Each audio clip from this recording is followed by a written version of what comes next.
Hola a todos, muchas gracias Joaquín. Bienvenidos a esta segunda clase del curso de Política Ambiental Internacional enfocada en océanos. Por si no estuvieron en la primera clase, me presento. Soy María Jesús Ovalle, ingeniera en Recursos Naturales, magíster en Relaciones Internacionales y actualmente directora del Colegio de Ingenieros en Recursos Naturales, que es el CIRN-AG. Esta es la segunda clase.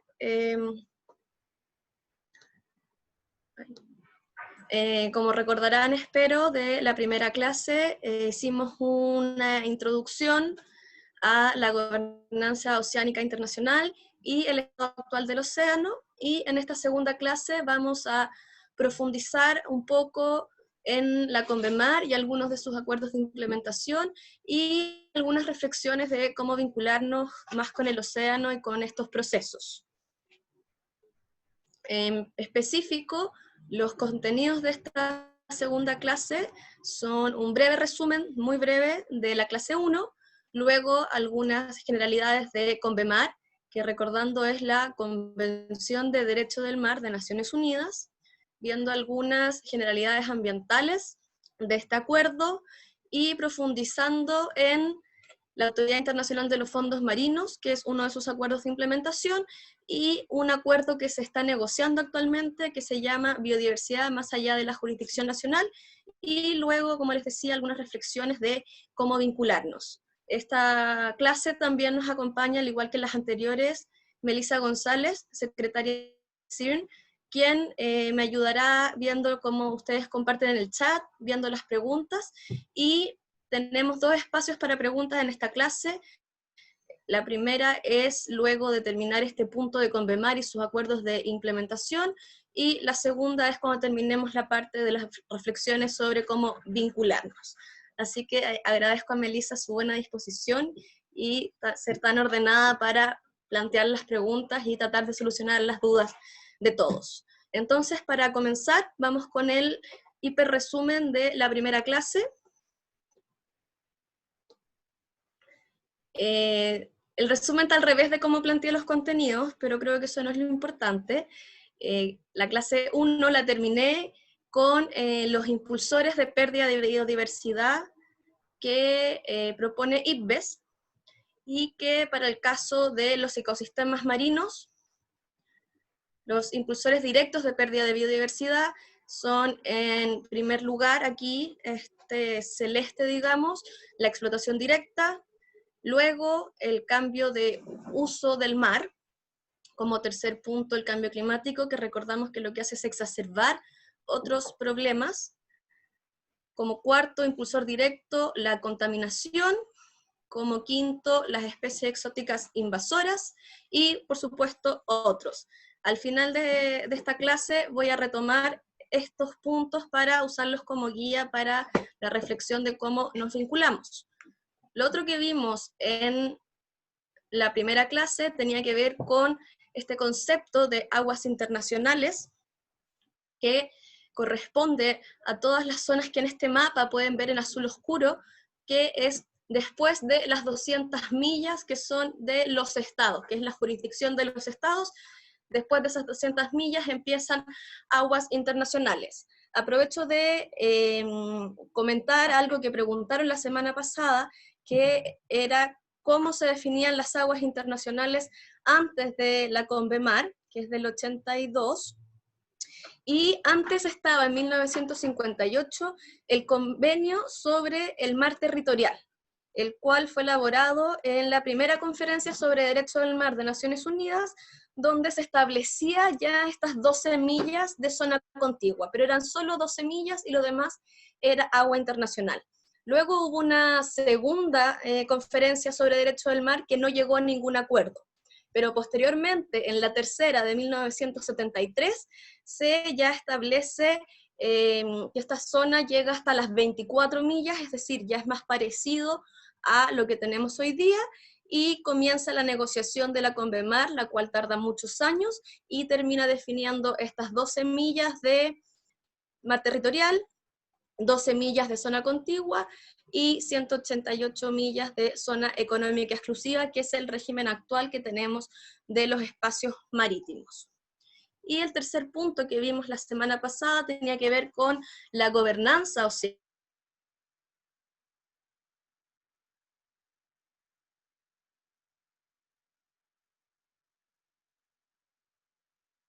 Los temas que aborda. Entonces, como les mencionaba la semana pasada, hay aspectos de trabajo, vertimientos y de transporte por buques, de investigación científica, de desarrollo, de biodiversidad, de pesquerías, de minería y así otras cosas. También teníamos el Consejo Ártico, el Tratado Antártico y la Comisión Ballenera Internacional.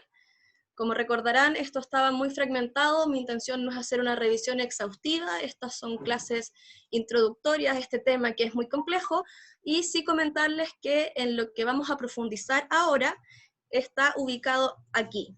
UNCLOS es la CONVEMAR, su sigla en inglés es UNCLOS, en español CONVEMAR, y vamos a ir profundizando algunos aspectos de este acuerdo, de esta patita, de este esquema, digamos, porque se considera el más amplio en la regulación de los usos de las aguas. Eso sería el hiperresumen para ya entrar de lleno al contenido de la clase de hoy. Entonces, ¿dónde tengo el mouse? Ahí. Como les decía, CONVEMAR es el Convenio sobre Derecho del Mar de Naciones Unidas, UNCLOS en inglés. Esta fue adoptado, su texto fue adoptado en 1982. Si tienen dudas sobre, en general, los procesos para adoptar convenios, les podría sugerir que revisen la clase que hice también para la Universidad Socioambiental de Política Ambiental Internacional enfocada en biodiversidad, donde sí tomé un tiempo en explicar eso y revisar estos procesos que creo que no vale la pena repetirlo aquí, pero ahí está en esa clase el detalle del proceso tipo para crear los acuerdos. Entonces, esta convención se adoptó el texto el año 1982, después de casi 10 años de negociaciones. Como les decía recién, esta negociación de la CONVEMAR comenzó en 1973, basado o en el marco de la tercera conferencia sobre derecho del mar, y termina en 1982 cuando se adopta el texto de este tratado, que es muy extenso, tiene más de 300 artículos, yo no la manejo en su totalidad, solo algunas partes que es donde me voy a ir enfocando. Chile es parte de la CONVEMAR desde 1997 y a la fecha tiene 168 partes. Como podemos ver en el mapa, hay bastantes ratificaciones, son 168, recordando que la ratificación es cuando el contenido del convenio pasa a ser ley de cada estado. Y podemos ver en gris quienes no han firmado, y en este verde un poco más fluorescente o chillón, no sé cómo decirlo, quienes lo han firmado pero no han ratificado, es decir, han manifestado su voluntad política de ser parte de este convenio, pero aún no hacen la tramitación para transformarla en ley de la nación. Como les decía, la CONVEMAR es muy extensa, tiene más de 300 capítulos y se separa en partes. Son 16 partes que van abordando distintos aspectos de lo que regula en el océano. Entre esto, bueno, está la definición de términos utilizados, la parte 2, que tiene que ver con el mar territorial y la zona contigua, que era un poco lo que les explicaba la semana pasada. También aborda aspectos de la navegación en estrechos, qué ocurre con los estados que son archipiélagos, da una parte completa a la zona económica exclusiva, a cómo son las capacidades de los estados para hacer uso, cómo se delimita, cómo se extiende, lo cual se vincula también con la parte de la plataforma continental, que digamos que es cuando uno entra a la playa y va como caminando, todo eso que uno camina, bueno, en el caso de Chile se hunde pronto, pero se extiende esa plataforma continental. Esa es la plataforma continental que también, como les decía la semana pasada, cuando superamos las 200 millas ya son los fondos internacionales, los fondos marinos. También tiene una parte sobre alta mar, la regulación de las actividades que se puede o no, que en general podemos decir que está pensada para fines pacíficos. También incluye una parte, que es la 8, sobre los regímenes de las islas, de cómo conciliar las islas con el uso de los océanos. Esto muy brevemente, como ven ahí, aquí abajito a la izquierda está el link al texto de la Convemar por si lo quieren revisar. ¿Qué otras partes tiene esta Convemar? Aborda también los aspectos de los mares cerrados o semicerrados, por ejemplo, el Mediterráneo o el Mar Rojo. ¿Qué ocurre con la vinculación con alta mar de aquellos estados sin litoral y los temas de la libertad de tránsito? Algo que establece la Convemar es que existe lo que se llama el paso inocente, es decir, cuando un barco necesita pasar por aguas de otro estado, pero sin parar, sin sacar recursos, sin hacer ningún uso, se llama el paso inocente y está consagrado en este acuerdo. Tenemos la parte 11, que se llama la zona, no dice mucho, lo vamos a profundizar un poquito, porque de aquí surge uno de los acuerdos de implementación de Convemar, pero de manera general decir que la zona son estos fondos y subsuelos marinos más allá de las 200 millas. Después está la parte 12, que es muy importante, sobre todo para los fines de este curso, que tiene que ver con la protección y preservación del medio marino. Ya desde el 82 que esto está adoptado, se está hablando de la importancia de esta protección y preservación del medio marino. Hay una parte dedicada a la investigación científica y marina, como también una al desarrollo y transferencia de tecnología marina. Y bueno, finalmente, como en la mayoría de los acuerdos, está la parte de solución de controversias, es decir, cómo solucionar problemas entre dos estados en la interpretación o aplicación de este convenio, que en el caso de Convemar llevó a la creación de lo que se llama el Tribunal del Mar, y las disposiciones generales. Esto es una mirada muy general de lo que hay en la Convemar, y aquí también les dejo el link al sitio web de DOALO, se llama, que es la Secretaría de Derecho del Mar de Naciones Unidas, quien organiza, digamos, o lleva todo lo relacionado a Convemar. Sin embargo, les debo advertir que no es una página muy amigable, ahí está el link para que la revisen, pero como ocurre con otras cosas también, no está muy a la vanguardia, digamos, en términos de experiencia del usuario con la página. Toma un tiempo entender su estructura, cómo encontrar las cosas, pero ahí está toda la información. De manera un poco más específica, les quiero comentar algunos artículos de la Convemar que encuentro particularmente relevantes. El primero que les quiero comentar es el artículo 192, que es con lo que inicia la parte de protección y preservación del medio marino. ¿Y qué dice este artículo 192? Que los estados tienen la obligación de proteger y preservar el medio marino. Tienen la obligación. Eso es un lenguaje muy fuerte. Eso quiere decir que todos los estados que son parte de este acuerdo, incluido Chile para estos fines, esto es una obligación. No es voluntario cuidar el medio ambiente, sino que es una obligación.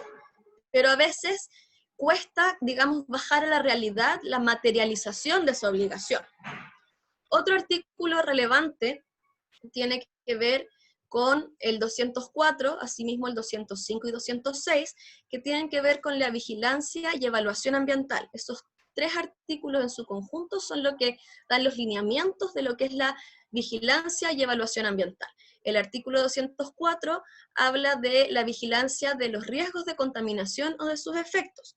Y como pueden ver ahí, los estados directamente o a través de otros organismos deben, en la medida de lo posible, que es una frase muy usada en la redacción de tratados internacionales, pero que debilita las obligaciones, porque dice que en la medida de lo posible los estados deben observar, medir, evaluar y analizar los riesgos de la contaminación del medio marino o sus efectos, siguiendo para esto métodos científicos reconocidos, lo que también genera cierta incertidumbre en su interpretación, ya que quizás lo que reconozca un Estado como válido, otro Estado no lo reconozca como válido. Y dice que en particular esta vigilancia será para las actividades que se desarrollan, no un monitoreo para mantener el estado natural, digamos, sino más bien vinculado al uso con fines antrópicos del territorio. Luego, el artículo 205 establece que los estados tienen que publicar informes con sus hallazgos relacionados al artículo anterior sobre la vigilancia. Y el artículo 206 dice que cuando los estados tengan motivos razonables para creer que ciertas actividades puedan tener efectos sobre el medio marino, ellos deben hacer lo que sea necesario para evaluar estos potenciales efectos. ¿Y por qué también me detengo aquí? Porque estos 3 o 4 artículos, si bien están en la CONVEMAR, que está en vigor desde el año 94, hasta la fecha no hay una claridad de cómo implementarlo, y esto ha motivado el desarrollo de un acuerdo de implementación para los temas de biodiversidad y conservación. Eso como generalidades de la CONVEMAR y estos artículos que creo que son particularmente relevantes para los fines de esta clase. Sin embargo, les dejé ahí el link directo al texto por si tienen dudas de cualquier otro aspecto, lo pueden revisar ahí.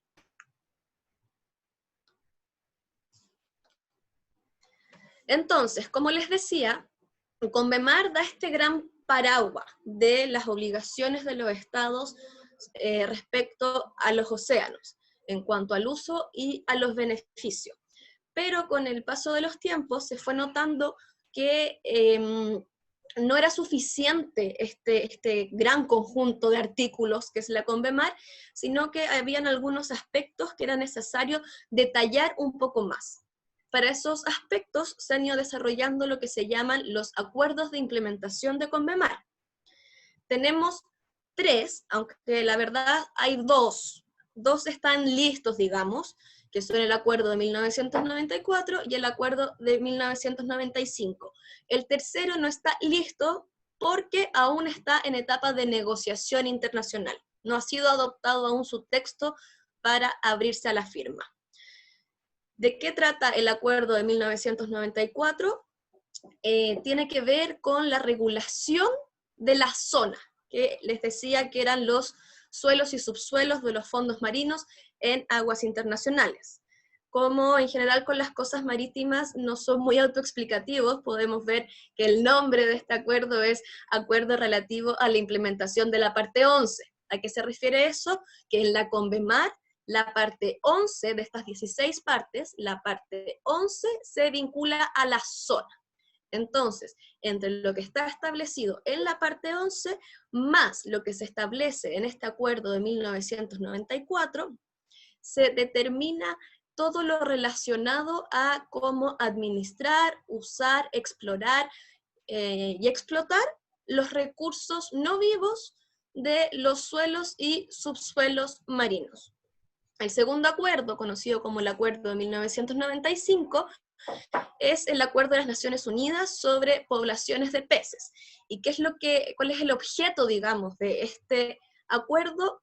Lo que se llaman los peces transzonales o altamente migratorios, es decir, aquellos peces que su rango de distribución es muy alto. Por ejemplo, el atún o el jurel, que se mueven, digamos, desde las costas de Chile, Perú, hasta Nueva Zelanda, por ejemplo. Entonces, mediante este acuerdo se genera un montón de criterios y reglamentos para trabajar, digamos, utilizar estas poblaciones de peces de una manera acorde al contenido de la CONVEMAR y a la necesidad de que esas poblaciones se mantengan para seguir pudiendo pescarlas. Del Acuerdo de Nueva York, que es también como se conoce el Acuerdo de 1995, porque fue acordado en la ciudad de Nueva York, es de donde se desprenden lo que se llaman las organizaciones regionales de ordenamiento pesquero, las OROP, donde digamos que el mapa del mundo se separa por zonas con distintas OROP, que es la sigla de las Organizaciones Regionales de Ordenamiento Pesquero, y se toman acuerdos para cada zona. Por ejemplo, Chile es parte de la OROP PS, que es del Pacífico Sur, y ahí entre los miembros de esa OROP toman ciertas determinaciones para el uso de estos recursos migratorios o altamente, estos recursos transzonales o altamente migratorios. Y el tercer acuerdo de implementación, que se está negociando hace más de 10 años, es el que se llama, entre comillas, BBNJ, por sus siglas en inglés, que en español significa biodiversidad más allá de la jurisdicción nacional.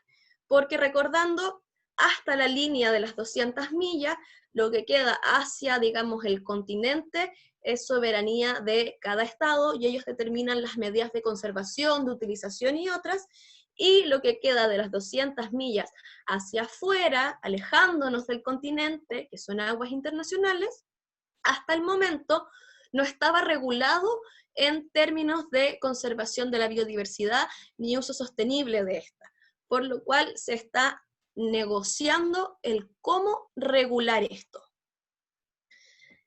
Ahora les voy a profundizar un poquito en el acuerdo del 94 y en BBNJ. Eso no significa que el acuerdo del 95 sea menos importante, solo profundizo en estos otros dos porque están más relacionados a aspectos ambientales más que pesqueros, como es el acuerdo del 95, y también porque personalmente es con los que me toca trabajar más, por lo que los manejo un poco más. Si quieren, les puedo compartir el texto del Acuerdo de Nueva York, pero la verdad, en estos momentos yo no tendría mucho más que aportar de lo que ustedes también podrían googlear. No así con los otros dos con los que tengo un trabajo más directo, y creo que sí tengo algunas cosas que puedo compartir con ustedes y que sean de su interés.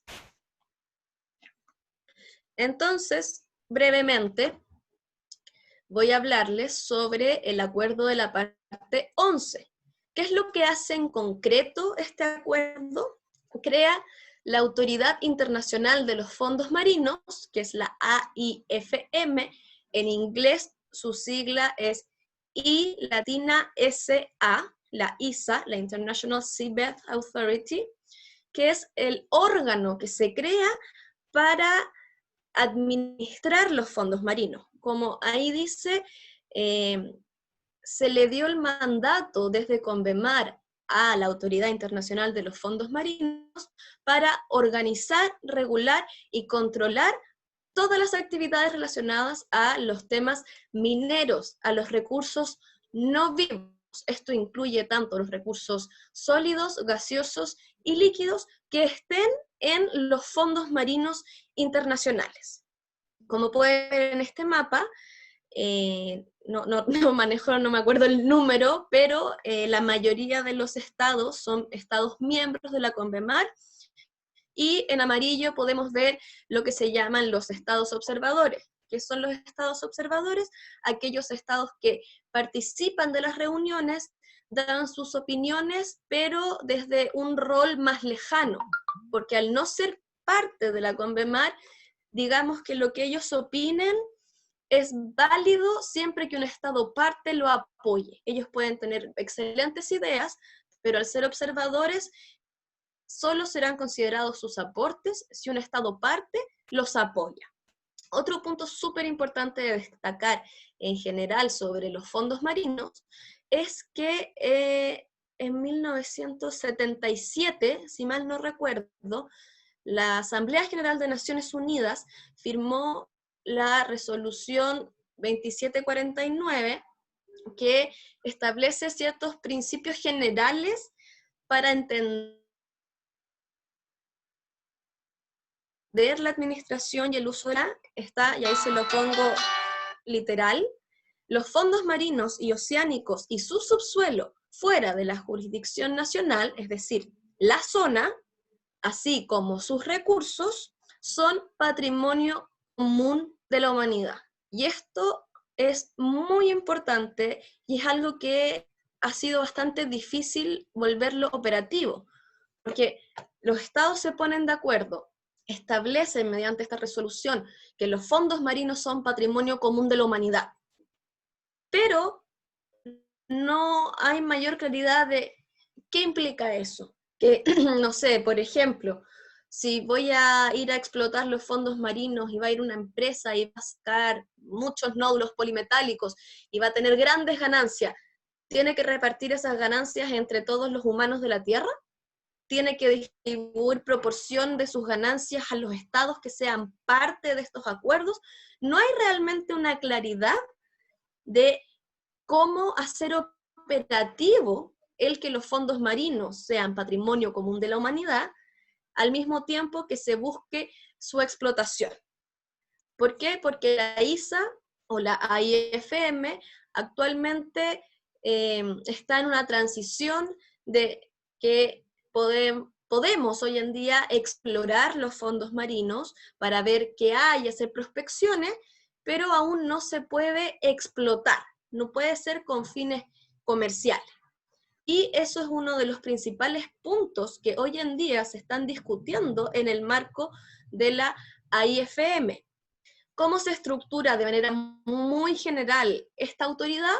Bueno, tiene una secretaría que es, digamos, el motorcito que hace que todo el tiempo esté funcionando, que genere talleres, creación de capacidad, que planifique las reuniones y así un montón de otras cosas, con un secretario general, que vendría a ser la autoridad máxima de la Autoridad Internacional de los Fondos Marinos. Luego hay una comisión jurídico-técnica, que como dice su nombre, es una instancia en que los estados se reúnen para hacer un análisis desde la perspectiva técnica y jurídica de los temas que debe acordarse en el marco de esta autoridad. Del mismo modo, hay un consejo que no les voy a dar los detalles ahora, tampoco me los sé de memoria, pero agarra a los estados parte y los separa por distintas categorías. Por ejemplo, pequeños estados insulares o grandes productores de cobre. Y así hay unas 6 categorías de tipos de países que pueden estar en el Consejo.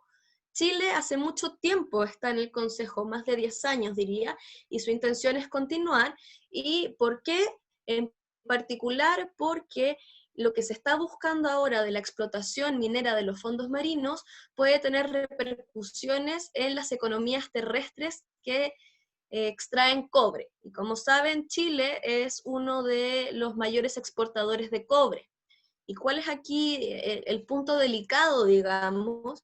Que las concentraciones de cobre y otros metales presentes en los fondos marinos es mucho más alta que en tierra. No tengo los números exactos, pero si por ejemplo en tierra tenemos lo que se llama la ley del mineral, cuánto del mineral o metal buscado tenemos por cada tonelada sacada de la tierra, es del orden del 2%, en los fondos marinos estaríamos hablando de un orden del 7%.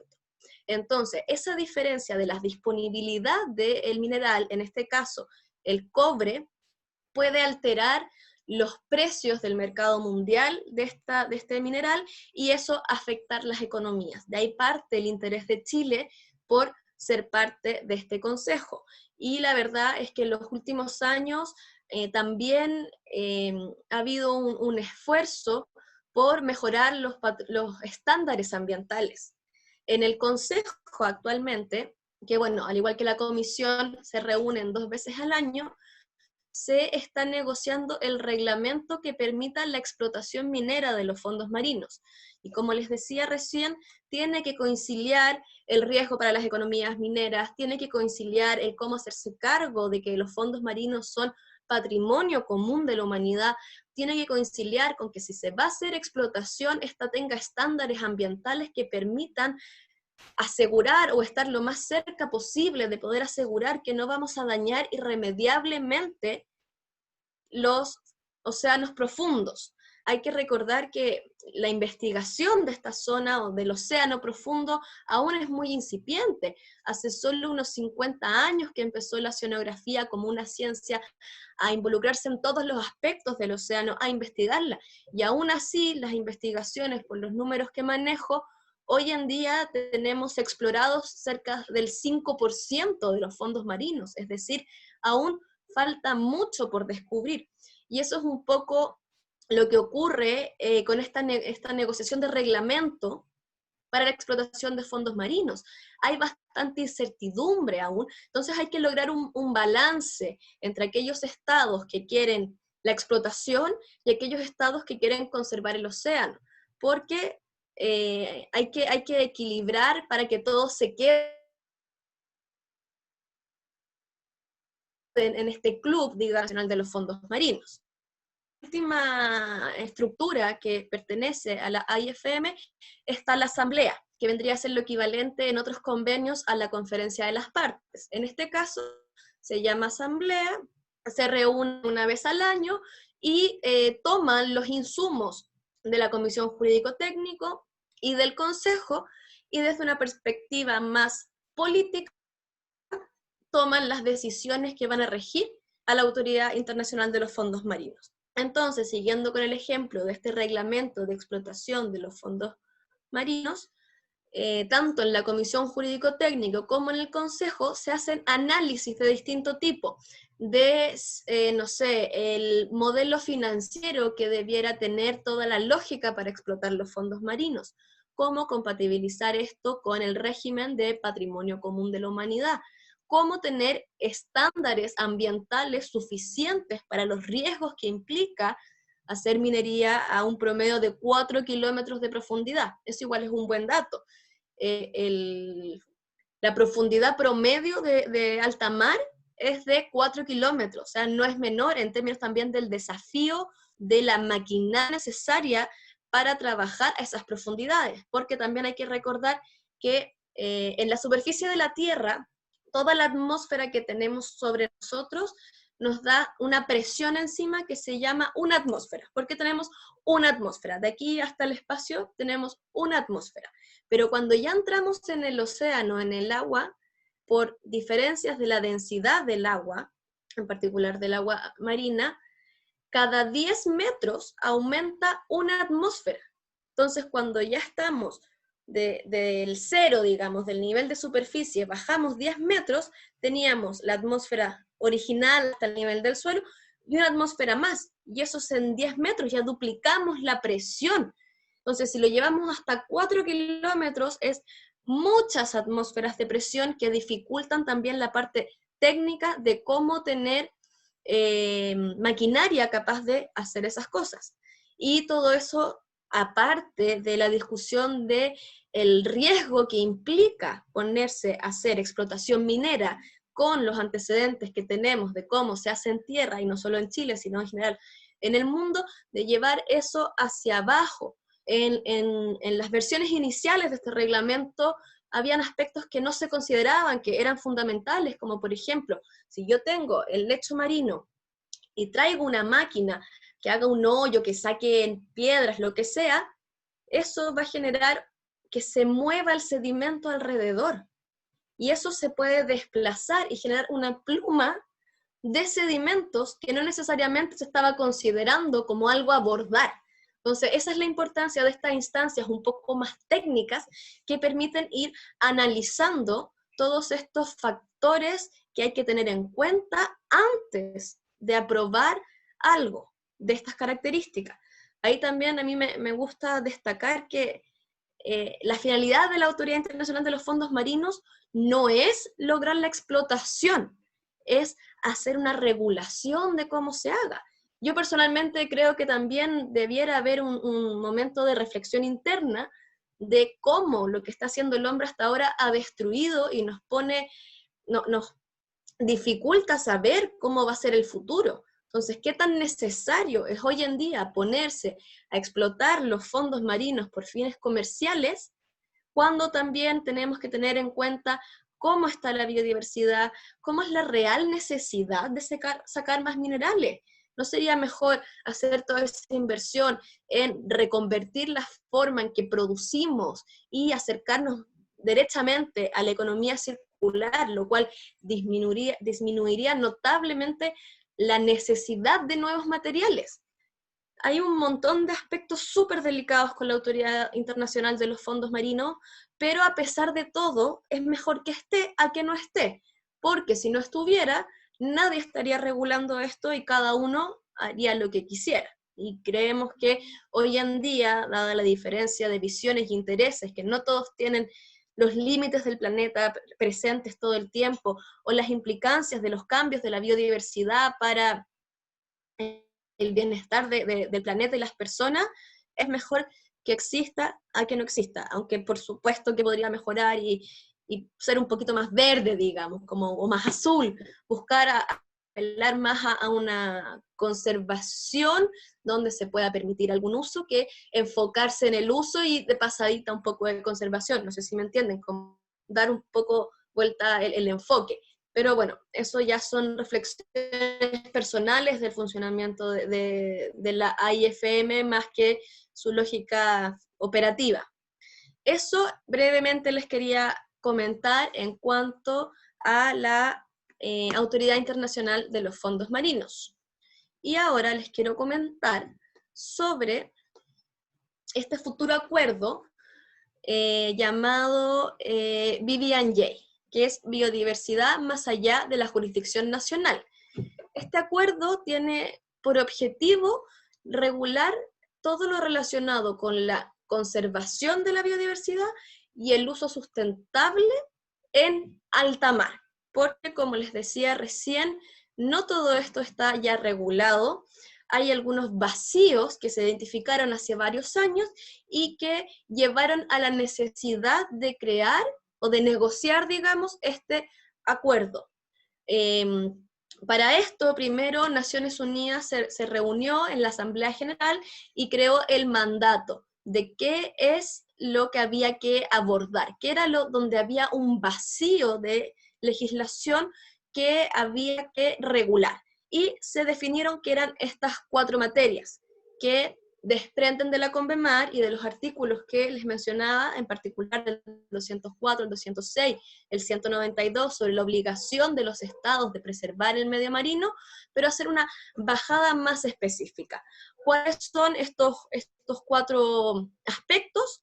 El primero tiene que ver con recursos genéticos, y eso se vincula a cómo la naturaleza, a través de bacterias, de peces, de algas o de muchos otros organismos, puede entregar información que luego empresas utilizan. Un buen ejemplo son las farmacéuticas, que van, encuentran un pececito que tiene un gen que estoy inventando, permite paliar los efectos de el Parkinson, por inventar algo, no me crean ese ejemplo, no es de verdad, estoy inventando.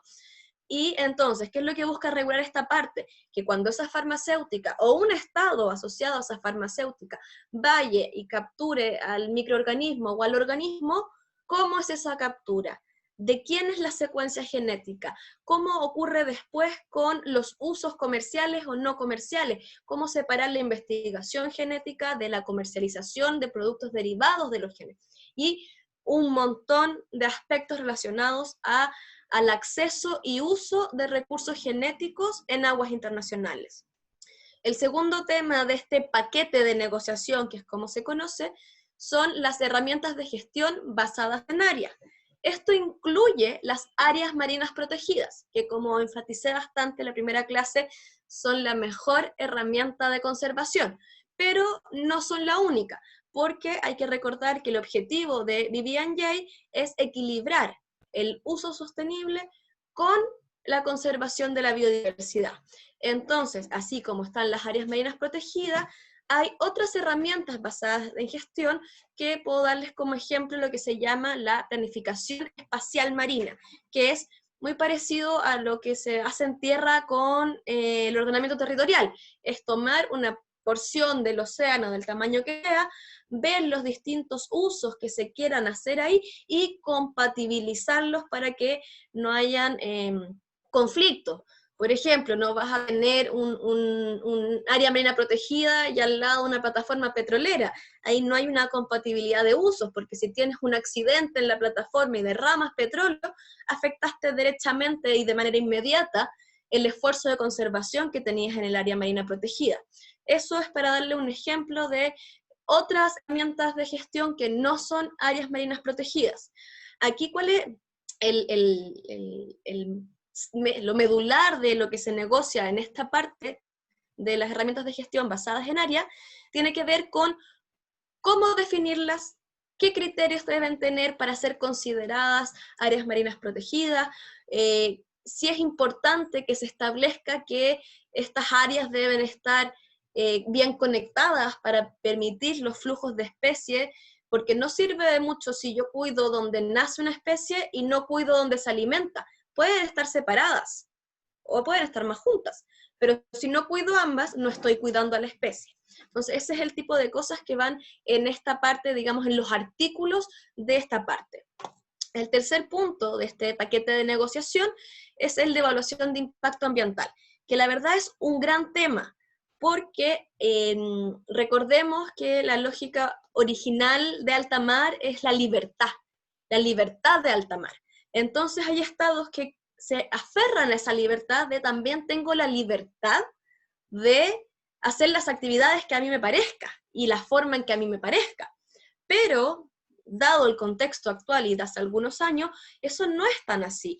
Es necesario predecir los posibles impactos que tus actividades puedan tener, siempre, aquí nos enfocamos en alta mar, para tener un plan de medidas, ya sea mitigación, remediación, restauración, todos los compensación, ver cómo minimizamos y nos hacemos cargo de esos impactos cuando no ocurran. ¿Qué es lo difícil aquí? Que, como les decía, hay estados que no quieren nada y hay estados que lo quieren todo. Y el problema es que si lo haces muy exigente, los estados que probablemente van a realizar más proyectos o más actividades en alta mar no se van a unir a este acuerdo. Entonces hay que encontrar un balance en a qué actividades se les pide esta evaluación de impacto ambiental, cuáles son los umbrales, ¿se va a usar una lista o se van a usar los niveles de los impactos? ¿Cómo va a ser el contenido de estos informes? ¿Quién va a tomar las decisiones? Son un montón de temas relacionados a evaluación de impacto ambiental que son particularmente delicados, pero fundamentales. Porque, como les decía, tenemos estos artículos de la CONVEMAR que mandatan la obligatoriedad de proteger el medio marino, pero sin tener en este acuerdo de implementación claridad de cómo hacerlo, vamos a seguir sin llenar ese vacío de regulación y dando pie a más actividades nocivas para el medio ambiente marino que no tengan ningún tipo de medida para hacerse cargo o tratar de no generar esos impactos. El cuarto tema de este paquete de negociación de BBNJ es lo que se refiere a la creación de capacidad y transferencia tecnológica. La cooperación internacional es un principio, es algo que históricamente lo que se llama constitucionario aplica. Los estados deben cooperar, pero hay distintas formas de comprender ese debe cooperar. Eso significa que si yo creo algo, tengo la obligación de contárselo a todos, o significa que yo creo algo, no le cuento a nadie, pero si un estado averigua y me pregunta, yo lo debo ayudar. Hay distintas formas de comprenderlo. Lo mismo con la tecnología marina. Suena bastante lógico que haya una transferencia de tecnología, pero aquí también entran algunos temas ¿cómo se llama esto? De cuando las empresas tienen como secretos, no recuerdo el nombre, secretos porque es lo que hace que se distinga de otras empresas. Entonces hay varios aspectos con la creación de capacidad y transferencia tecnológica que también tienen sus partes en la CONVEMAR, pero que es necesario bajar a una implementación operativa. Aquí, ahí. Bueno, esta negociación lleva, como les decía, muchos años.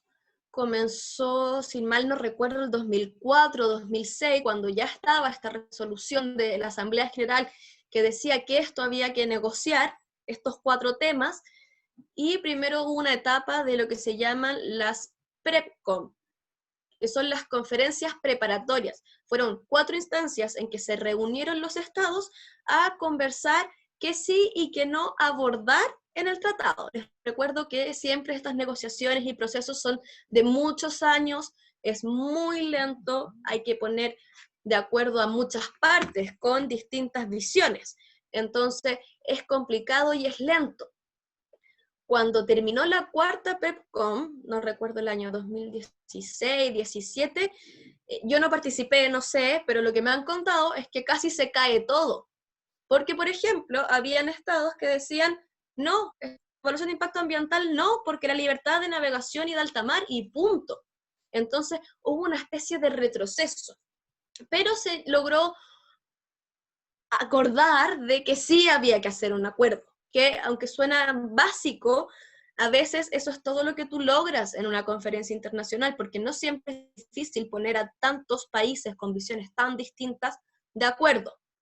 Entonces, luego de estas 4 reuniones preparatorias, venían, digamos, en el cronograma las 4 reuniones oficiales para negociar el texto. Van 3 a la fecha. La primera, la verdad, no se avanzó mucho, fue muy general. Se hizo como se dice, una conferencia preparatoria 5. Es como cuando alguien entra a la universidad y en primer año es como quinto medio, como que en verdad no sentiste que entraste de lleno a lo que tenías que hacer, sino que fue como una transición. Entonces, esta primera reunión de negociación no fue no voy a decir que no fue exitosa, porque no hubo grandes problemas, pero no se avanzó como se esperaba. De hecho, ahí no se tenía todavía una propuesta de artículos, se funcionaba en base a un documento que facilitó la presidenta de este proceso con preguntas y alternativas. Entonces era como una etapa previa a una negociación.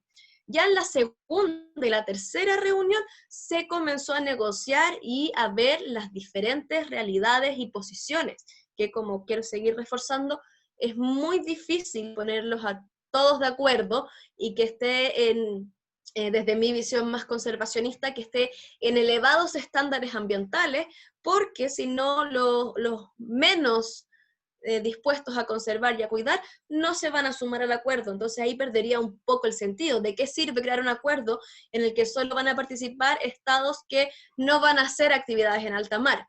Lo importante es aquí sumar a los grandes, digamos, que realizan esas actividades. Y como último punto que les quiero comentar de BBNJ, bueno, la cuarta conferencia, la última establecida, iba a ser este año, en el primer semestre, pero como tantas otras cosas, la pandemia postergó los planes. No está clara aún cuándo va a ser esta cuarta reunión. Se espera que en el verano, digamos, del 2021, pero aún hay mucho temor si solo en una reunión más va a ser posible llegar a acuerdo en todos los puntos que todavía no hay acuerdo. O sea, por ejemplo, aquí yo les pongo estas tuerquitas del escenario como ideal de la estructura de órganos que debiera tener BBNJ, que tuviera una secretaría, como ya les he dicho, que es este motorcito que hace que las cosas avancen, un órgano científico-técnico, que como dice su nombre, permita, por ejemplo, analizar lo que se propone para creación de áreas marinas protegidas en alta mar y desde su perspectiva científico-técnica de un visto bueno. Lo mismo con los estudios de impacto ambiental, pero aún no está claro si esta es la estructura. Lo mismo con la conferencia de las partes, la COP, que aquí quiero enfatizar como cada vez que puedo, COP es un concepto en general de los acuerdos internacionales, no es algo exclusivo de cambio climático. Yo sé que Chile iba a ser, no sé cómo decirlo, sede de la COP25 de cambio climático, y comunicacionalmente quedó esta idea de que la COP es de cambio climático, pero no, la COP es cuando se reúnen las máximas autoridades desde una perspectiva política que son parte de un acuerdo internacional. Entonces, también se espera que este acuerdo tenga una COP, pero como se dice en diplomacia, nada está acordado hasta que todo está acordado.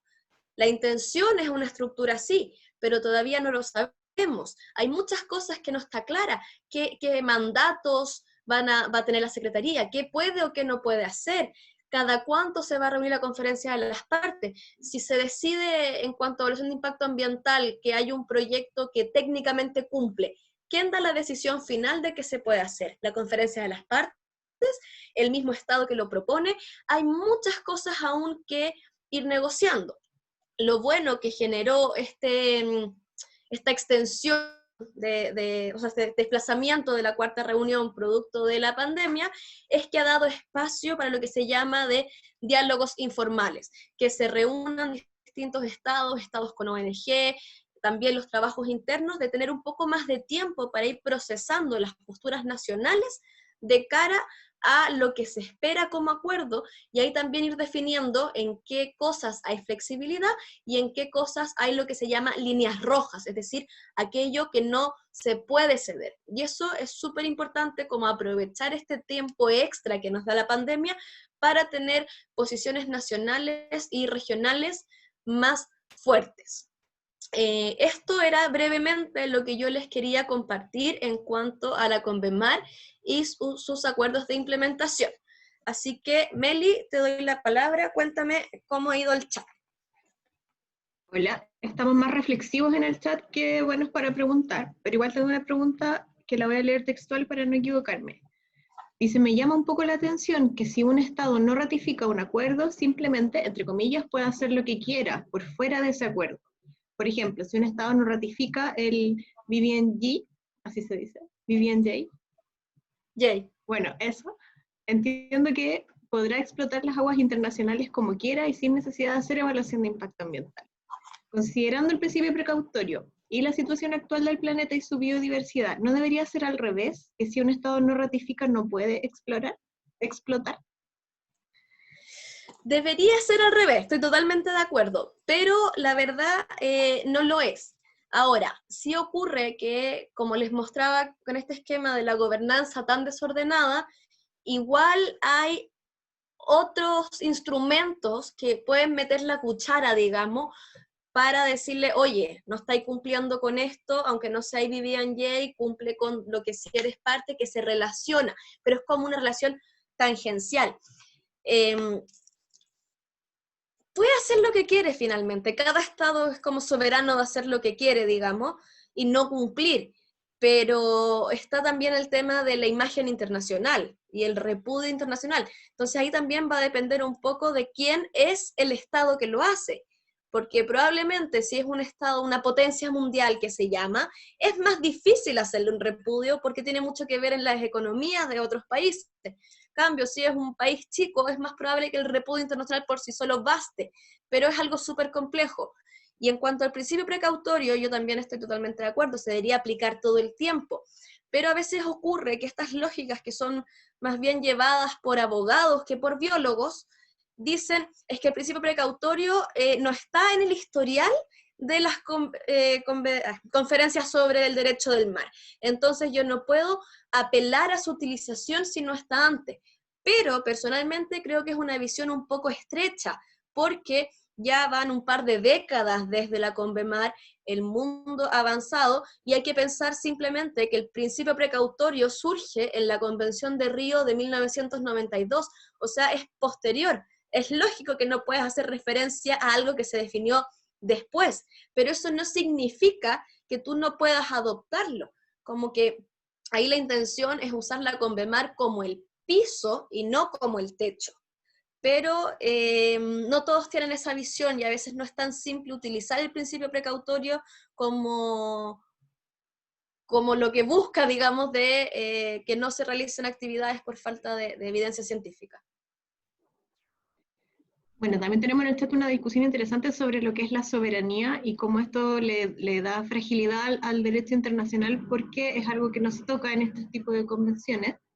Pero también preguntan, o sea, si está fuera de la soberanía nacional, como por definición no debería poder hacer un país cualquier cosa en un lugar que no es de su soberanía.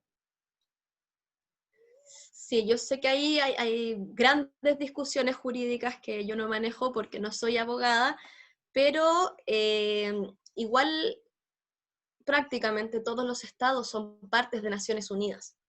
Entonces, cuando hay decisiones en el marco de la Asamblea General de Naciones Unidas aplican a todos los estados. Y también hay ciertas diferencias que ahí los invito a revisar en la Convemar, porque no me las sé de memoria, de cómo se comprende la soberanía de los recursos en los distintos espacios marítimos. Es distinto el poder soberano, digamos, que tiene el Estado en su mar territorial que en su zona económica exclusiva y en alta mar. Ahí los invito a revisar, la Convemar es larga y detallada y puede resolver todas sus dudas. A propósito de lo mismo, se pregunta por el caso de Japón y la caza de ballenas, que no sé si lo vimos en la clase anterior o en la de biodiversidad, pero ¿cuál es el asidero jurídico-político que permite que persista en el fondo Japón con esta actividad? Y si hay otros países como Japón que tienen este tipo de prácticas. A ver, ahí lo que ocurrió es que Japón se unió a la Comisión Ballenera Internacional, no recuerdo en este momento qué año, y esta comisión permitía la caza de ballenas con fines científicos. Y Japón, no siempre de la forma más transparente, dijo que su caza de ballena era por fines científicos. Pero hace unos 2 o 3 años, ellos digamos que se aburrieron de tener que decir eso y se salieron de la Comisión Ballenera Internacional, se salieron de este club de cuidemos a las ballenas, entonces ahora abiertamente puede decir las pesco, las cazo en caso de mamíferos, para fines comerciales. Entonces ahí ya como se salió del club de la Comisión Ballenera Internacional, ya no tiene que responder a lo que establece ese club. Y es súper complejo, pero así es. Y en términos de quién más hace cosas así, sé que en algunos países escandinavos hay algunas fiestas un poco macabras para mi juicio, en que matan delfines, derechamente, es como una práctica tradicional, una vez al año, me imagino que por algo de su ciclo de vida llegan más delfines a una bahía y van y los matan. Y también, por ejemplo, si no me equivoco, Noruega declara investigación científica en el marco de la Comisión Ballenera Internacional, y ahí no sé si realmente es por fines científicos o también es comercial en camuflado, no lo sé. Pero sí sé que en esas latitudes del hemisferio norte hay varios países que también matan cetáceos. Dos preguntas más. Una es sobre el libre albedrío en alta mar, que podría cambiar por la presión política internacional, así como está pasando con el cambio climático respecto a la industria de combustibles fósiles. Es sobre la acidificación. Cómo estos organismos del mar están tomando la problemática de acidificación u otros impactos en las definiciones que están tomando. Y voy a dejar al tiro, como te voy a dejar al tiro contada cuál es la pregunta siguiente, en realidad es hacer un pequeño repaso sobre la ratificación de los acuerdos internacionales. Esto de que primero se ratifican, la entrada en vigor y se convierten en leyes, para quienes no pudieron estar en las clases anteriores. Perfecto. Mira, lo primero, todavía yo no he visto nada. Si alguien sabe en el chat, por favor que me ilustre, porque me encantaría que desde la lógica de acuerdos internacionales se esté abordando la acidificación. Tenemos que recordar que grandes países, y generalmente muy vinculados a industrias de combustibles fósiles, no reconocen el efecto antrópico de las emisiones sobre el medio ambiente. Básicamente no reconocen el factor humano en el cambio climático, por lo cual es difícil también abordar consecuencias de esto, como es la acidificación. Hasta donde yo sé de momento, no hay nadie abordando acidificación desde la creación de acuerdos o implementación de acuerdos, no así desde una lógica más científica. Sí hay muchas investigaciones al respecto, pero recordemos que igual la acidificación como efecto es bastante nuevo. Entonces, primero hay que generar como un conjunto robusto científico. Yo no digo que esté bien o esté mal, pero sí funciona. Y recién ahí se podría tratar de llevar a una escala internacional. Lo mismo ocurre con los plásticos en el océano. Hay algunos intentos de regulación de plástico y microplásticos desde las lógicas de la conservación, pero aún no han avanzado lo suficiente porque hay mucha reticencia a cambiar el sistema actual que genera los plásticos, genera las emisiones, en el fondo este sistema en el que estamos todos inmersos, esta economía global, disculpen, que vive en base a la extracción de combustibles fósiles y el crecimiento infinito, que abordarlos implicaría reconocer eso. y hay mucha reticencia aún al respecto, pero igual esperamos que vayamos avanzando para allá. Eso. Continúan algunas reflexiones interesantes en el chat, le invitamos a que sigan así, pero no hay más preguntas por ahora. Excelente, entonces vamos a la segunda parte, que son más que nada algunas reflexiones, ideas y cosas que yo pienso y me gustaría compartir cuando analizo estos temas. Ya voy a salir de revisar tratados o acuerdos, sino algo un poco más general. Para esto podríamos decir que en el fondo el cómo vincularnos podría tomarse, esto es un esquema muy a priori, que podría tener como 3 patitas. El primero tiene que ver con las decisiones personales, cómo lo que cada uno hace influye o no influye en la pérdida de biodiversidad. Yo sé que cada uno por sí solo no es tanto lo que puede hacer, pero somos muchos miles de millones de personas en el planeta. Entonces es la suma de las partes, el efecto sí puede ser significativo. La segunda patita tiene que ver con el apoyo y la difusión, en la medida en que veamos que hay información relevante y que esté en términos simples, usémosla, difundámosla, no nos quedemos siempre solo con las respuestas oficiales, sino hagamos nuestra parte de apoyar la difusión de estos temas, de la evidencia científica, de lo crítico que está la biodiversidad, de si es necesario o no realizar ciertas actividades en alta mar y así un montón de cosas. Y la tercera patita ya es como la participación como tal, que les voy a dar algunos ejemplos de con quién vincularse derechamente para acercarse a estos temas.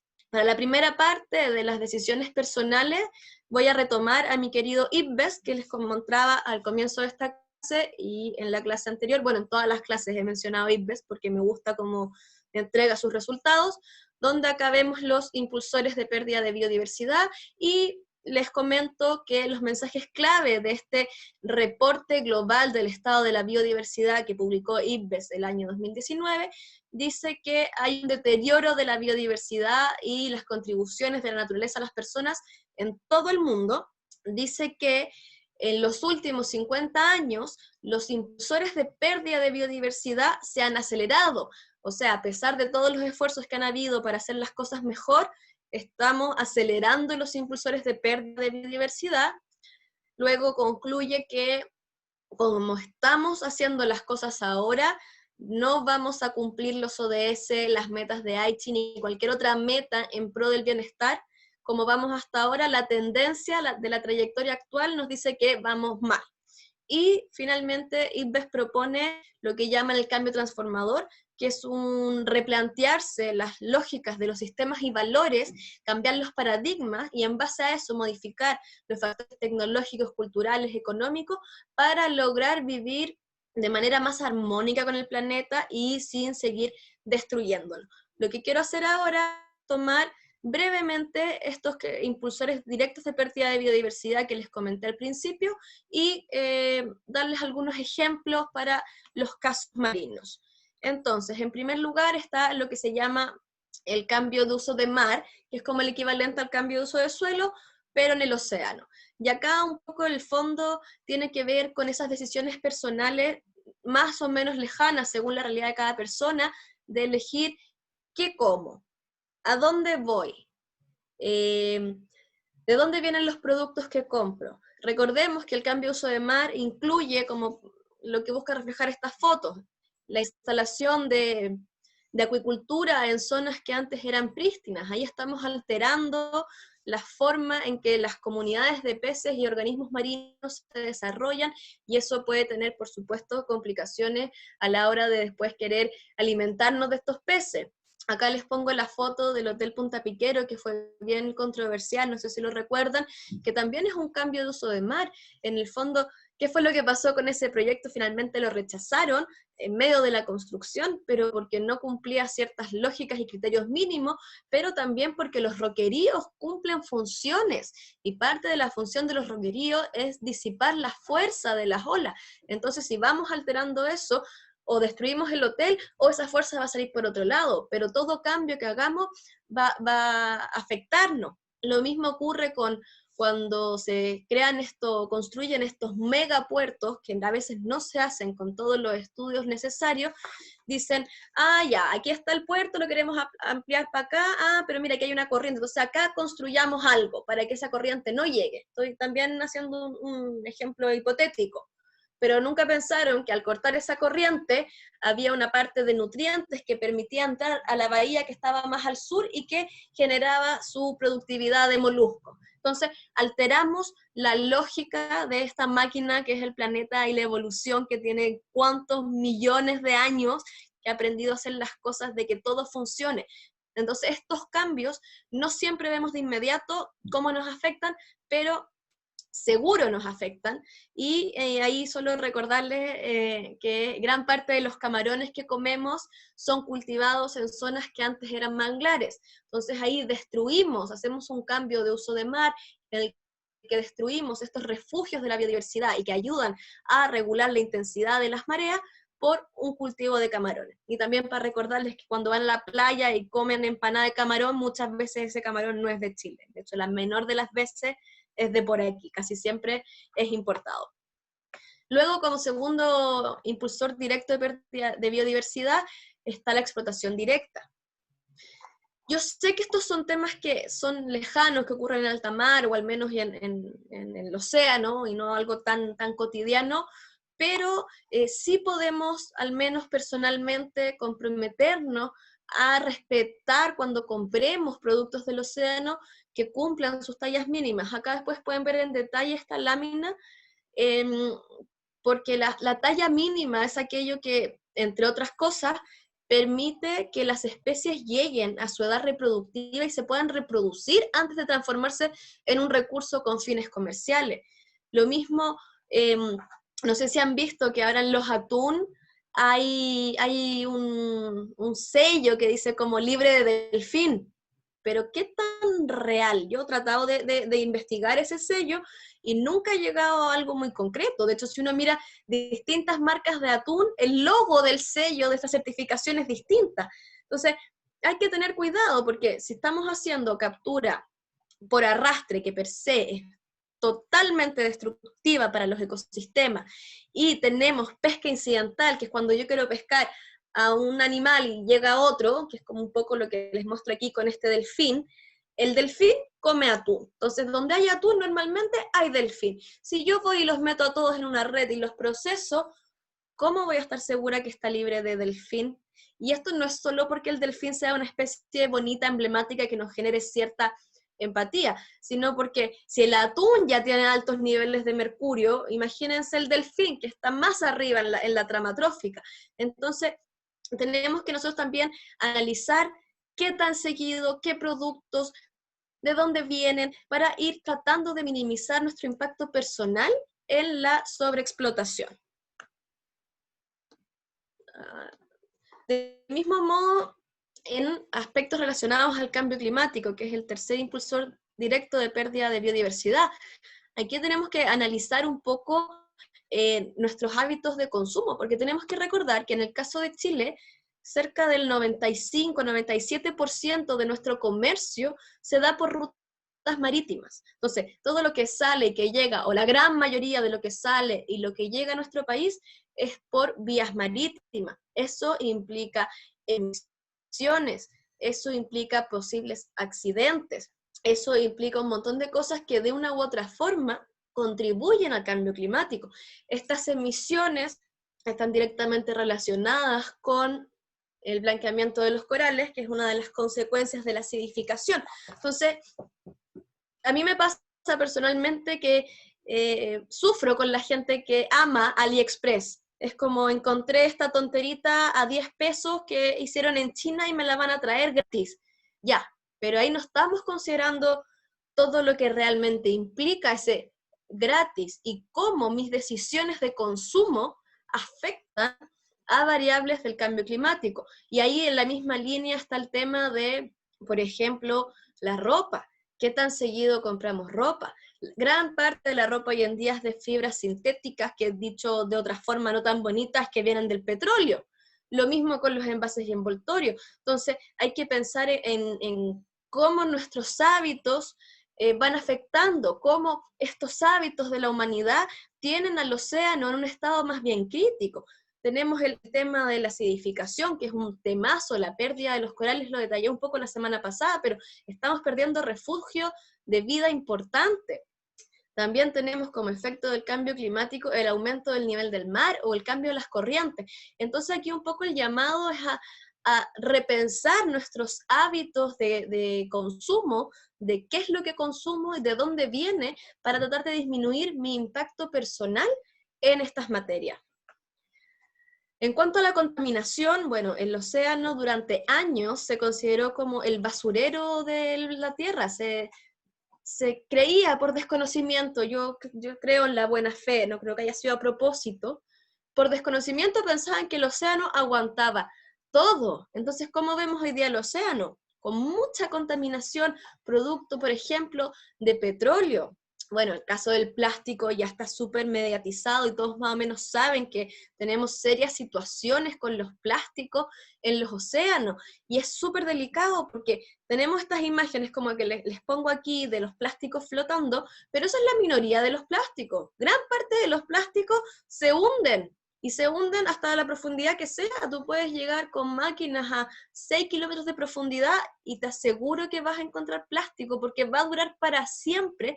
Y de nuevo los hábitos de consumo, cómo elegimos los envases de las cosas que hacemos, o cómo a veces simplemente uno podría mandar sugerencias de, oye, cambia el envase. No siempre se van a escuchar, por supuesto, pero ahí está como el rol personal que uno puede hacer.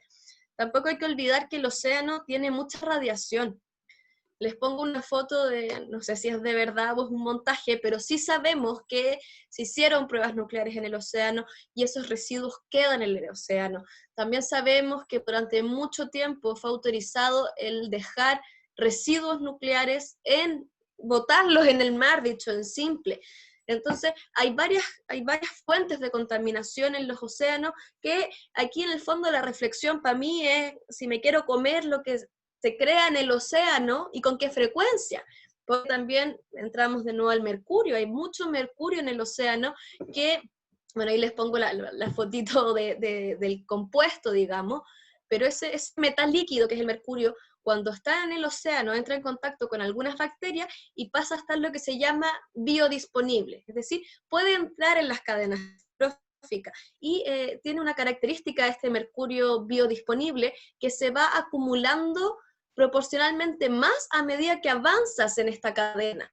Entonces, el zooplancton va a tener un poquito de mercurio, pero el pececito se come el zooplancton y el pecesote se come al pececito, y no sé, ya el atún se come al pecesote, y el delfín se come al atún, y cada uno vamos magnificando por 10 la presencia de mercurio.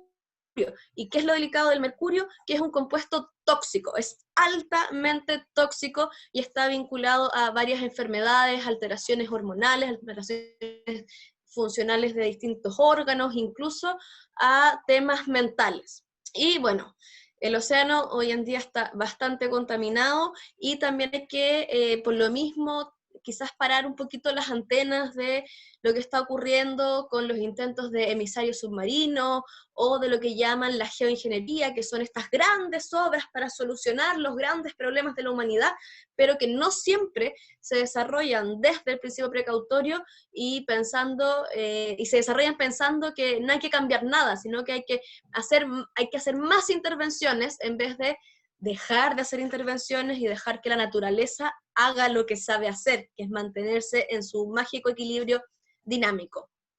Y como quinto impulsor directo de pérdida de biodiversidad, les quiero comentar brevemente que están las especies exóticas invasoras, que alteran el hábitat, luchan con otras especies y también son fuente de enfermedades desde los humanos hasta los animales y de los animales hacia los humanos, que es lo que se conoce como zoonosis. Y estas especies tienen impactos de distintos tipos, pueden ser comerciales, turísticos, de infraestructura. ¿Por qué les pongo esta imagen del barco? Me imagino que se han tenido la oportunidad alguna vez de ver un buque de esas características que botan estos chorritos de agua.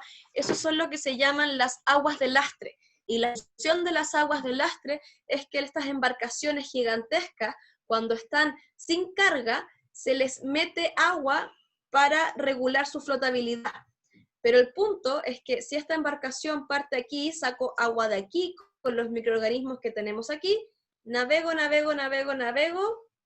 vacío, sin carga, y cuando ya voy a llegar a que lo carguen, boto las aguas. Y en esas aguas de lastre estoy también entregando un montón de organismos de un lado a otro. Si bien existe un acuerdo internacional para la gestión y regulación de las aguas de lastre, actualmente Chile no lo ha ratificado. Ay, creo que no contesté esa pregunta. Bueno, voy a aprovechar de contestarla ahora, del breve repaso de las etapas para tener un acuerdo. Tenemos que se reúnen los estados cuando ya tienen un objetivo de qué es lo que quieren acordar, se reúnen a negociar. Las veces va a depender de cada instancia, pero va a llegar un momento en que ya están todos de acuerdo. Esto normalmente es por consenso, que quiere decir que nadie se opone, que no es lo mismo que todos estén de acuerdo, solo que es el hable ahora o calle para siempre, es eso, nadie se opone. Entonces se adopta el texto. Cuando se adopta el texto, después viene la etapa en que se abre para la firma, es decir, los estados manifiestan su voluntad política de adherir a ese acuerdo. Luego viene el proceso nacional que se llama ratificación, que es equivalente, por ejemplo, a aceptación o adhesión, que como les decía, es cuando el Estado toma el texto del acuerdo y lo transforma en ley de la nación. Cuando hace eso y se transforma en ley de la nación, ellos avisan que ya hicieron esa parte, digamos, y lo depositan, su instrumento ratificado, lo depositan como en el encargado de curso que junta todas las partes, que es el depositario, y normalmente para los acuerdos de biodiversidad están en Naciones Unidas. Y lo que hace este depositario es juntar todos estos instrumentos de ratificación y los va contando y ordenando hasta llegar al número que establezca el acuerdo para entrar en vigor. Entonces, ¿qué es entrar en vigor? Es cuando se alcanza el mínimo número de estados establecido en el mismo texto del acuerdo para que esas reglas se tengan que empezar a cumplir internacionalmente. ¿Por qué está esta etapa de la entrada en vigor? Porque tú puedes tener acuerdos, textos, que al final de cuentas nadie lo ratifique. Entonces, ¿para quién va a entrar en vigor? Entonces, cuando se negocia el texto, se determina con cuántas partes que ratifiquen comienza el vigor y a tener que ser implementado este acuerdo internacional. Espero que eso responda a la pregunta, si no, lo repito, no tengo problema, ahí la Meli me contará. Siguiendo con esta parte, ya por terminar, acá les dejo algunas ideas de qué es lo que se puede hacer a pequeña escala, que lo primero es calcular las huellas de cada uno, la huella de carbono, la huella del agua y la huella ecológica. Ahí les dejo los links, no son las únicas, pero es para darles algún ejemplo de dónde pueden calcular sus huellas. Luego también tener una conversación con mismo sobre sus hábitos de consumo, con qué frecuencia están comprando ropa, de qué materiales son las cosas que compran, qué tan necesarias son las cosas que compran. Luego también pensar de aquello que decidan comprar, dónde fueron producidos y cómo llegaron hasta aquí. El tema de las emisiones es fundamental, porque el océano es el gran regulador climático y es el que se está haciendo cargo, digamos, de nuestro exceso de emisiones, que si bien hemos aumentado la proporción de gases de efecto invernadero en la atmósfera, es el océano finalmente quien ha absorbido este carbono extra y eso ha generado, entre otras cosas, el cambio de pH que lleva a la acidificación.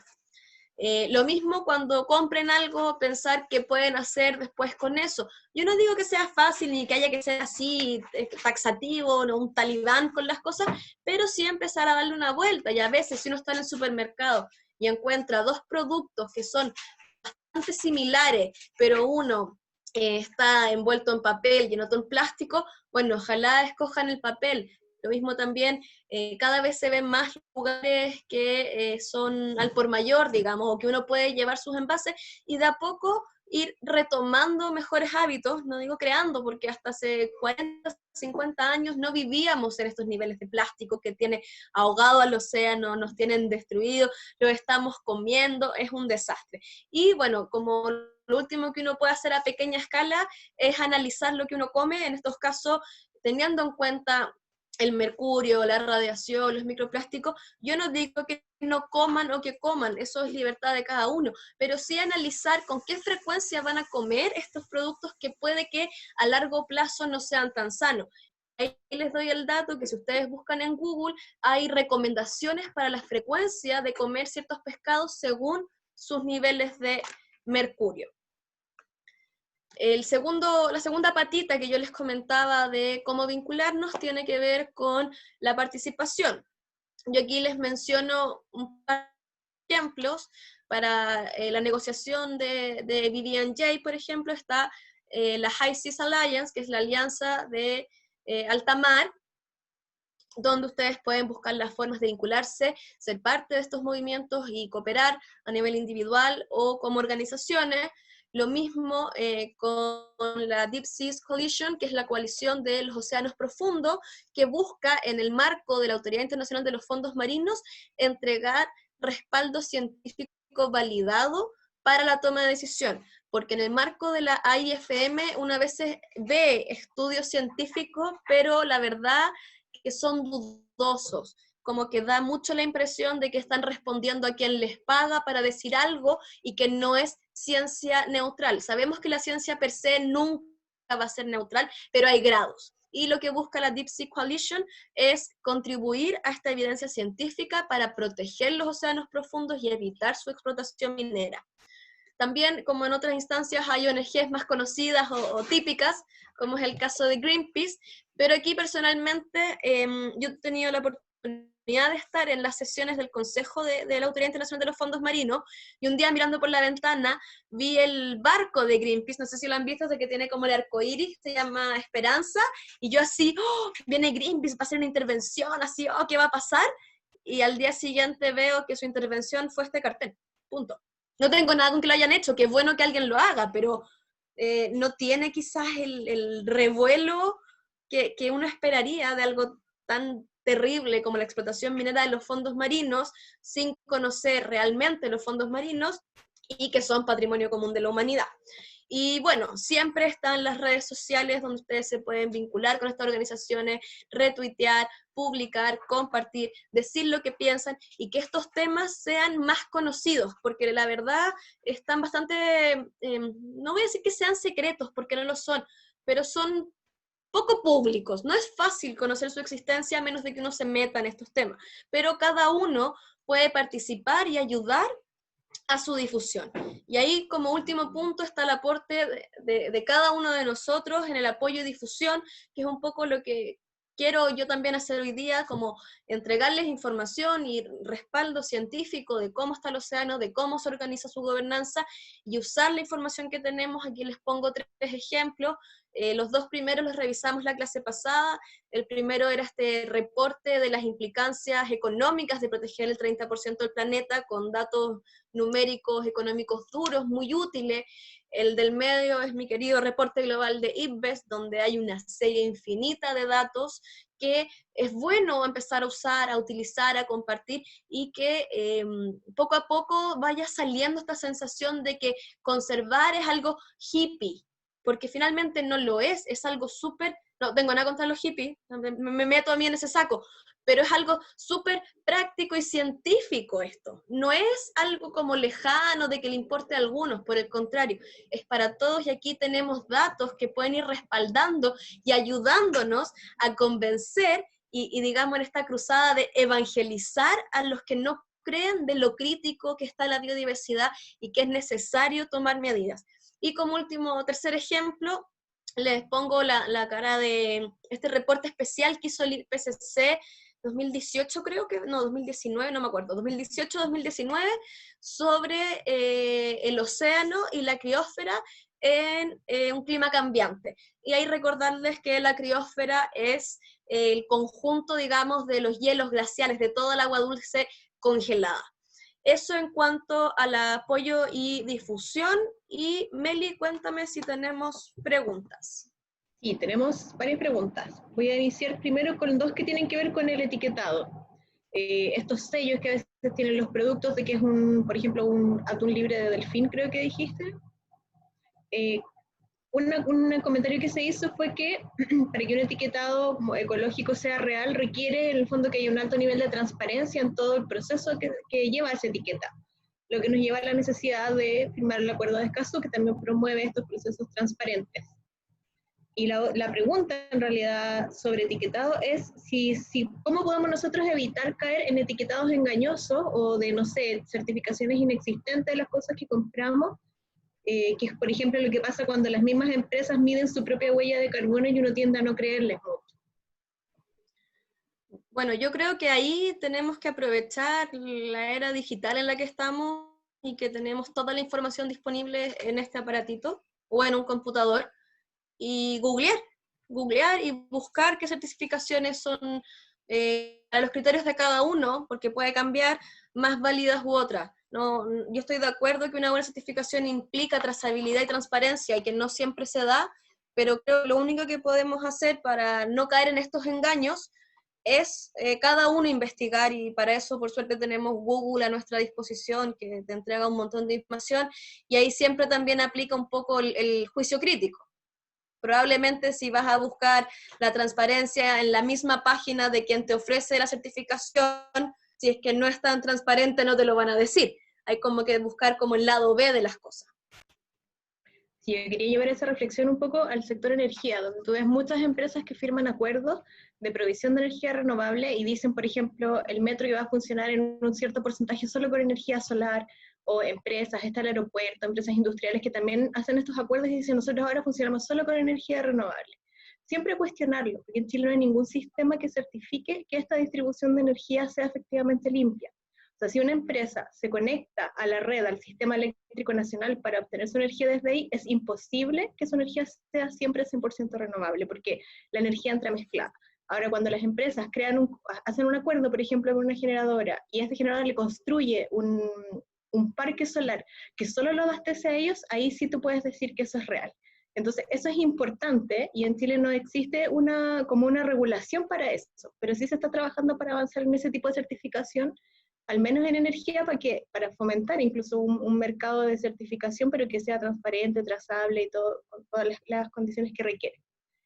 Para la certificación de productos internacionales, dale tú.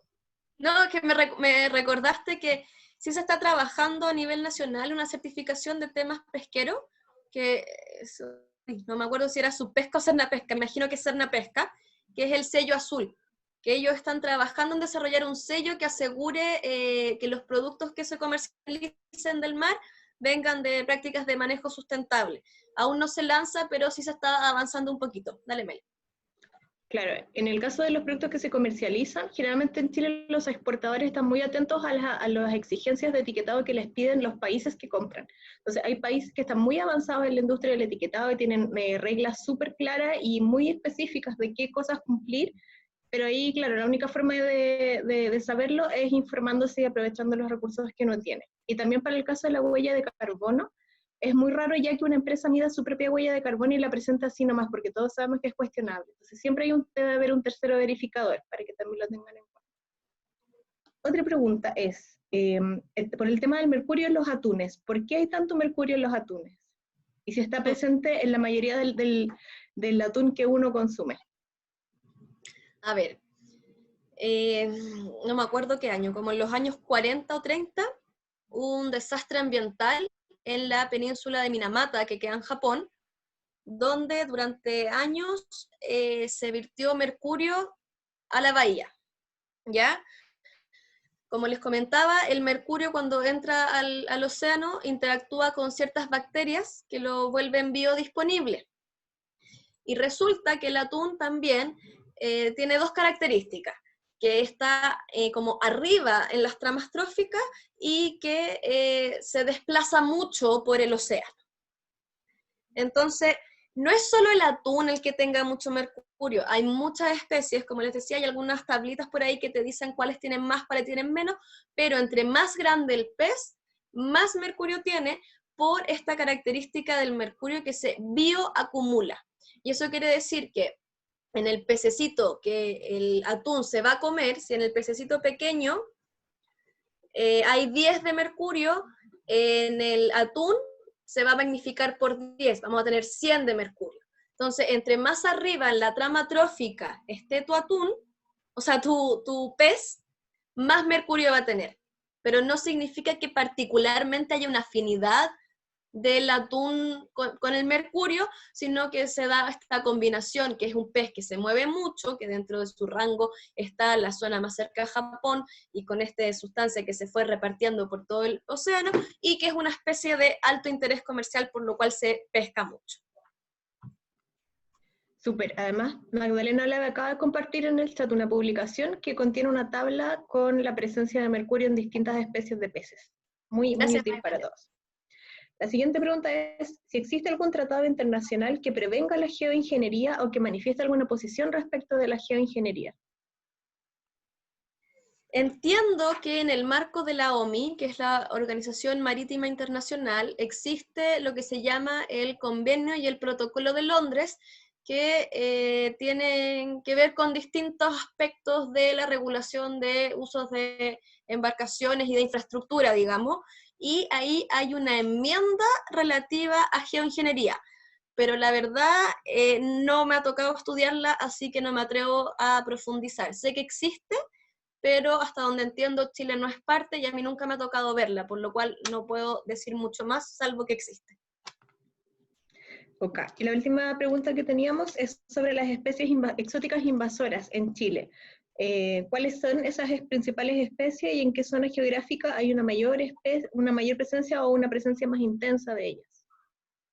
¿En términos marinos será la pregunta o en general?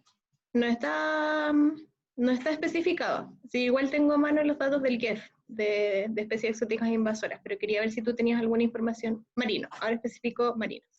Claro, porque claro, yo también tengo como en mente más los terrestres, tenemos la zarzamora, el bisón, el abejorro, un montón. En lo marino, yo justamente hoy día por otros temas hablaba con una persona de MinSal y le preguntaba si la marea roja es considerada una especie exótica invasora. Y me decía que no se sabe y no hay cómo saberlo, no está claro de dónde surgió, pero que se atribuye mucho a las aguas del Lastre. Entonces podríamos decir como que esa es una gran especie exótica invasora, tomando como la marea roja como si fuera un organismo, pero la verdad, como de los ejemplos icónicos que yo manejo, por suerte, aún no están en Chile. Ahí, Meli, tú que estás mirando el GEF, cuéntame si sale algo marino, pero en lo que yo recuerdo en este momento, es más bien terrestre. No, el GEF, la verdad, no aparece en especies marinas. Sí se mencionan en el chat, bueno, la misma persona u otras personas comentan el dídimo, algunos caracoles, y están también nombrando otras especies. Xavier Hurtado habla de Alexander Catenella, confirma que la marea roja, el dídimo es de agua dulce en realidad, y también los salmones podrían ser considerados una especie exótica invasora. Sí. Ahora, si les interesan las de tierra o las terrestres, el Ministerio del Medio Ambiente tiene un proyecto GEF que estudia las especies exóticas invasoras. Les voy a dejar el link porque ahí tiene harta información y hay varios documentos, incluso han hecho una valoración económica de su impacto.